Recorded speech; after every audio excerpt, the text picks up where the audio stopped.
Hi everybody, my name is Bruce Vonder. Welcome to Take 10. This is a production in cooperation with Joplin Schools, Jet 14, and the Joplin Globe. Today we're going to talk Missouri Southern athletics, and to do that with me today we welcome Kevin Greim. Kevin is the Assistant Athletic Director. He's the radio voice of Southern Athletics, and he's the head golf coach. You have lots of fires burning over there at Missouri Southern, which if I said pick one of those jobs that you like the most or you look forward to doing the most, what would you say? Probably got a dead heat between a variety of different factors. I love doing the radio play-by-play. There's nothing like that for me. It's something I've done for a lot of years. Gives you a chance to watch the game and be really excited, you know, and let people kind of let people know what's going on, entertain them a little bit. So I certainly do like that. But the golf coaching has really given me a shot in the arm. It's been just a pleasure working with the guys that we've got on our team, and just to be in charge of a collegiate team is a lot of fun. Let's talk about that, because just recently you got back from East Central University in Oklahoma, had an invitational there and finished third. Very good finish for you guys.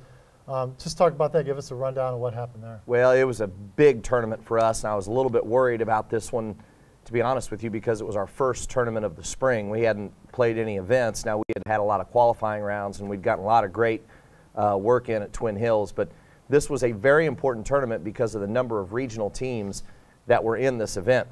We've changed regions this year. Used to be that we just showed up and made the regional because our region was comprised of our conference and one from up north. Generally speaking, the teams from up north probably aren't as good as the teams from a little bit farther south. So as long as we played reasonably well, we were going to make the NCAA postseason tournament. That's not the case anymore because they've realigned the regions in Division II, and we're in with the Lone Star Conference, which is comprised of schools from Oklahoma and Texas, and the Heartland Conference, which is also primarily Texas schools. And don't know if you know it or not, but those teams play some pretty good golf down there. They've got a lot of players. Because of the weather. And it's the weather, and it's the number of players, just the sheer number of good golfers there are down there. There's plenty to go around to the Division II schools. So it was very, very important for us to play well in this and get some head-to-head wins against some of those teams. So how does that work? I know, basketball, a certain amount of teams from each region go the same way in golf. Do you have to be ranked? Is there a ranking in the region in golf? There is. We have not had our first regional call yet to see where everybody stacks up right now, but the top 10 teams out of those three conferences, the MIAA, Lone Star, and Heartland, will make the super regional tournament.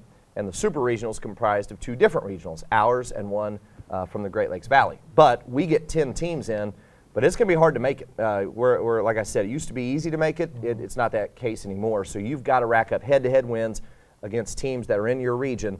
And fortunately for us, we got a lot of head-to-head wins in this last tournament. You're playing in all tournaments for the most part. You're not going and playing Washburn. No. So all of them are invitationals. How does that work? There's team play, and then there's individual competition as well. They're all kind of mixed in those invitationals. Is that correct? How do these things run? Well, that's true. The most important thing is the team ranking, though. Right. We take 5 players that participate as a team. Now, sometimes we'll take additional players to get them tournament experience. They're known as medalists, and so they'll play on an individual basis. But when you take your 5 guys as a team, they take the 4 lowest scores in each round, throw out the high one, and that's how your team score is figured.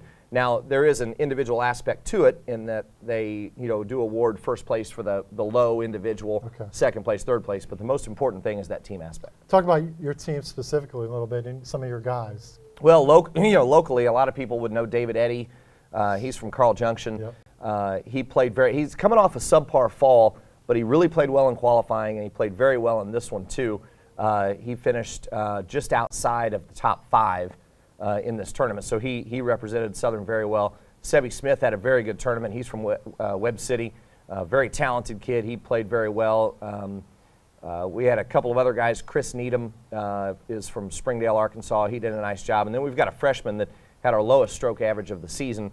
He's from St. Louis. His name's Andy Hogan Miller. Your brother, in fact, kind of alerted me to the young Andy's presence, and so we were able to lock him down. And he's played very well also. So we've got a mixture of some local kids who are performing very well, and then we do recruit outside the area too. Okay, so let's move on from golf a little bit. In the Missouri Southern basketball season's just got over. You get a chance, obviously, to watch all their games and call all their games. And the men, 19 wins is a heck of a season. 19 and 12. Great start to the season. Then they kind of stubbed their toe for a while, went through a stretch there where they really struggled and finished below 500 in the conference, got to the conference tournament, put a great game against Central, went to overtime. The Central eventually won the tournament. But if you had to wrap up Robert Korn and the guys' season over there in a couple minutes or so, how would you say the season went for the basketball team? High note to start, low note in the middle, yeah. high note to finish it, in the sense that they really finished strong. Even the 3 losses that they had to wrap up the season, talking about road games at Washburn and Fort Hays, those 2 games, they played very good basketball. They just lost on the road. The road is very difficult in the MIAA. It's hard to get wins when you're not at home. They played very well in those 2 ball games. Easily could have won either one of those 2. Those 2 losses meant that they needed those 2 home wins to wrap up the season. They blew out Nebraska-Omaha on a Wednesday night, came back on senior day in a game that they had to win to make the conference tournament, played very well against Northwest Missouri to get in. And Bruce, I'm telling you, that game in Kansas City was as entertaining a basketball game as I've seen in a long, long time. They took on the 2-seed Central Missouri and fell behind a little bit early in the second half, came roaring back, and it was neck and neck from that point forward. For the last 16 minutes of the ball game, it was neck and neck. Tied it late on a freshman bucket from Jason Adams, who was freshman of the year in the conference, and went into overtime and narrowly lost that ball game. Had a chance to win it, but had a shot block late. So I think they finished on a high note. I think those guys left the season feeling, man, you know what, we've got a nice shot at being a good team next year. Yeah, a good core of them are coming back too. You're going to miss a couple seniors, obviously, and you know, Vincent Tiba and Matt Monroe. Matt Monroe, yeah, he's a warrior out there. So some reasons to feel good for the men. The women were more consistent as the season went on than the men were. Also 19 wins for the women.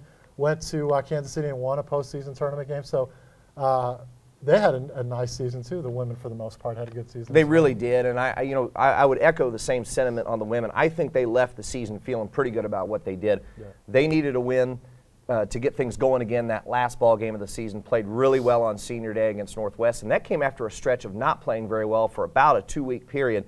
So they got their stride in that last ball game, went up to Kansas City where they had never won. Right. In the 5 years the tournament had been there, they'd been a first-round exit every year. It was a monkey on their back, and they got rid of it in fine fashion. They also played Central Missouri in the 4-5 matchup, and it was a very entertaining game, too. Lions won that by 5, got some big performances down the stretch by some girls, and moved on to the next game against Emporia State, who's one of the best teams in the country. It was a tie ball game with about 5 minutes to go in the first half, and Emporia State scored the last 16 minutes of the first half and wound up holding that lead for most of the second half. But I think those girls, they're very different programs because the guys return a lot, the girls lost a lot. They're going to be radically different next year. But I'll tell you what, those 5 seniors who played in that last game and the 7 seniors overall, I think left the program and left this season feeling, you know what, we did a nice job, and I think they felt good about it. Yeah, played really hard. Are you surprised at all the start that the baseball team is off to? 6-0 in the conference. They haven't been 6-0 in the conference since 14 years or something like that. Bryce Darnell's team, playing well right now. They're getting a lot of good pitching, timely hitting. They're doing some good things. I think I'm not really surprised about it because I think he was really excited about the guys that they were bringing in. What I'm surprised about is how far they've come in a year and a half since he took over. They are a very good baseball team. I think they have legitimate pitching depth.